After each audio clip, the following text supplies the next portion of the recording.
Hi, my name is Finch, and today we're drawing Velder, my first Draw Steel character. I did something really interesting with the drawing this time.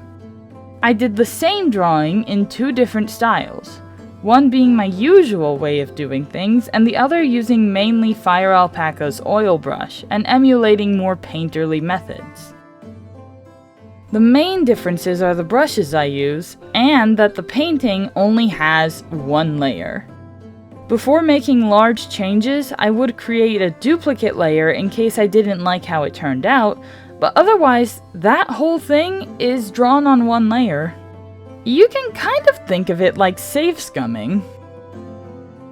I was trying really hard to have Velder look up into the camera with light coming down behind him, and I think I got it, but his head is tilted down instead of up, with his eyes glancing up.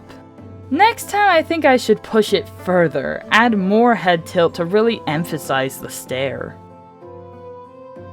I wanted the hat to be cowboy-esque without just being a cowboy hat, so I could retain the intimidating glare an undead elf would have. I actually took inspiration from Chaska in Genshin Impact. After playing around with the shape of the hat for a good while, I eventually found something I was happy with. I love how skeletal he looks in the sharper drawing, but I think I prefer the art style of the second. I really like how the desaturated colors push the gloomy undead theme.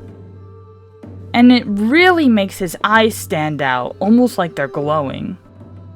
I actually color picked from the original and let those colors react with the wash of the more painterly version. I quickly learned to work back to front using the watercolor and to try my best to keep shapes distinct from one another. Not only was this my first Draw Steel character, but Draw Steel was a new system entirely. There were no online guides, no tutorials on YouTube, just the books. So to deal with choice paralysis, I decided to randomly roll a character. For the ancestry, I got Revenant, and then rolled again for the secondary ancestry since a Revenant is an undead. I got a High Elf. I then got to choose traits from both. Notably, I did not choose the High Elf glamour for Velder. There's no illusion making him prettier or more attractive to other people. For this reason, I draw him without precious metals streaking across his face and arms, even though I love that feature in the books. I think it's a good way to remind people that he's undead. Next up, I rolled his class, a Conduit, and I rolled randomly for his god and got Atasa the Shepherd. For his background, I rolled Warden, which meant that he spent time protecting the wilds. For some reason, all of this was shaping up to spell out cowboy for me. Couldn't tell you why. From there, I randomly rolled his background, and it seemed a lot like traditional High Elf society. To be honest, I don't super remember what the traits he rolled were. What all this ended up sculpting him to be was a High Elf who lived in one of the High Elf cities, a place of art and learning. But Velder from the beginning was kind of a black sheep. Instead of finding beauty in dance or art or music, he found it in science. Velder was studying life extension for precious metals, plants, and even animals. He wanted things to last as long as the High Elves did, so they didn't need to maintain things as long. But there was a lab accident. Seconds too late, he realized that he was mixing in the wrong plant, something that wasn't there before, and an explosion happened. But knowing that his project was tampered with, Velder arose again, searching for his killer.